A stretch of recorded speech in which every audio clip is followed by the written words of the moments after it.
ደስ የማይል ህይወት ውስጥ ልትኖር ትችላለህ። በአሁኑ ሰዓት ደስ የማይል ሁኔታ ላይ ልትሆኚ ትችያለሽ። እግዚአብሔር ግን ያስቀመጠውን አይረሳም፣ አይተውሽም። አጥንትሽን ይጠብቃል፣ አንቺን አይደለም።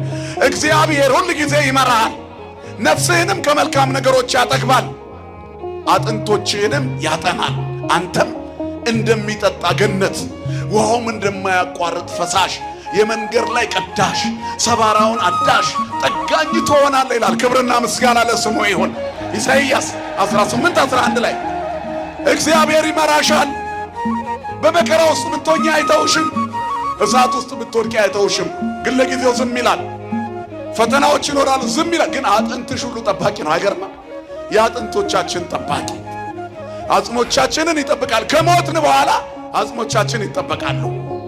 በቅዱሳን አጽም የተሰሩ ታምራት ከእጨጌ ዮሐንስ ጀምሮ ብዙ ናቸው፣ በዚህ ሰዓት አይገለጹም። ስለዚህ ፍልሰተ አጽማቸው ተብሎ ሲጠቀስ ቀላል አይምሰላችሁ። ታቦት ወደ አዲስ መቅደስ የማስገባት ያክል ነው።